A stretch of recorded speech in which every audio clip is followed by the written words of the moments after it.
The war of words over Taiwan is escalating. China has issued a warning it will crush any foreign attempt to interfere. This after Japan announced plans to deploy missiles near the island. On Sunday, Japan's defense minister announced that Tokyo was moving forward with plans to deploy a missile system on Yonaguni, the country's westernmost island located 110 kilometers off Taiwanese east coast. China has blasted the announcement, describing Japan's plan as a deliberate attempt to create regional tension and provoke military confrontation. 2 days later, it has issued a sterner warning. Take a listen. Taiwan is China's Taiwan. We will never allow external forces to interfere in China's Taiwan region, and we will never allow Japanese militarism to stage a comeback. We have a firm will, strong determination, and a strong ability to defend our national sovereignty and territorial integrity and crush all plots of external interference.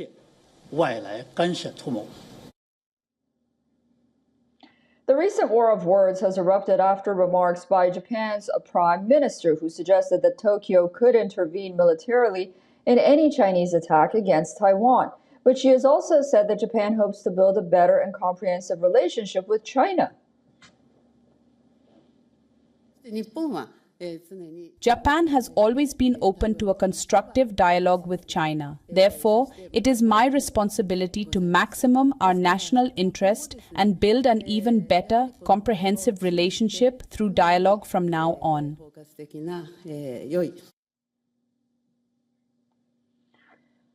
The latest comments came a day after she received a phone call from the U.S. President, Donald Trump. Trump had earlier dialed Chinese President Xi Jinping. According to Chinese Foreign Ministry, Taiwan featured prominently during Xi's call with President Trump. Xi told Trump that Taiwan's return was an integral part of the post-war international order. According to China's Foreign Ministry, Trump told Xi during the call that the U.S. understands how important the Taiwan question is to China. However, the issue of Taiwan found no mention in his Truth Social post on his discussions with Xi. It just praised extremely strong U.S.-China relations. This has raised speculation over Washington's support for Taiwan. However, Taiwan's president says that ties with the U.S. are, quote-unquote, rock solid. Since President Trump assumed his second term in office, Taiwan's cooperation with the United States has not been interrupted, stopped, or diminished, but has continued to strengthen. So, we are confident in the future relationship between Taiwan and the United States because it will benefit the common interests of Taiwan and the United States, as well as the overall interests of the region. Lai Ching-te has claimed that China is speeding up its military preparations to take the island by force. He has also proposed $40 billion in additional defense spending over 8 years. He said the military aim to have a high level of joint combat readiness against China by 2027, which U.S. officials had previously cited as a possible timeline for a Chinese attack on the island.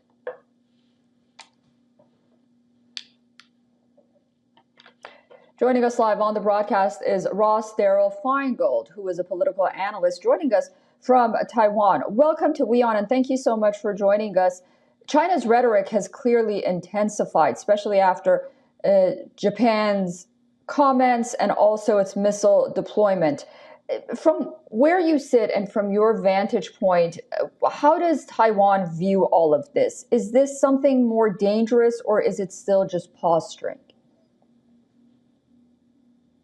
Certainly it's dangerous. The threat of a Chinese military invasion is real. China doesn't hide that fact. They repeatedly threaten to use force to take over Taiwan if Taiwan doesn't willingly agree to unification.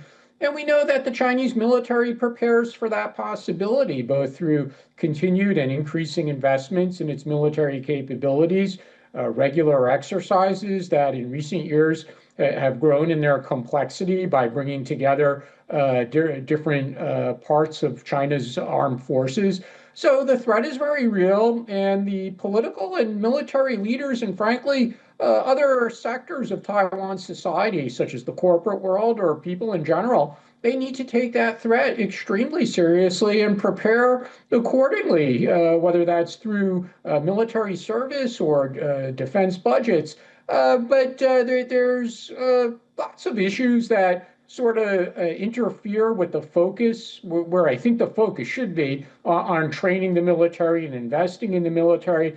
But the comments from Japan's prime minister that was more of a political issue than a defense issue. What exactly she meant? Did she mean that Japan would send troops to defend Taiwan? Well, it wasn't really clear. And actually today, on Wednesday, Asia time, she kind of walked back a bit her remarks, because she said, well, we only have unofficial relations with Taiwan, and it's not for Japan to say what Taiwan's ultimate legal status is.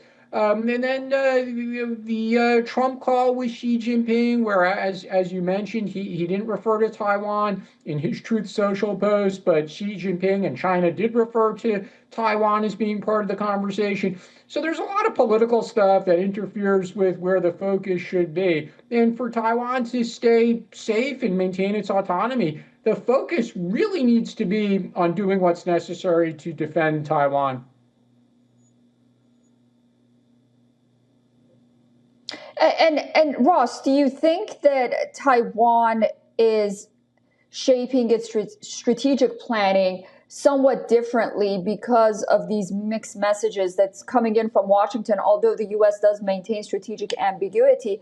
But as you mentioned, on the one hand, the Chinese come out and say that Taiwan was predominantly the focus of the conversation. President Trump really doesn't talk about the issue of Taiwan. I know it's similar to previous administrations, but is this affecting how Taiwan is preparing itself?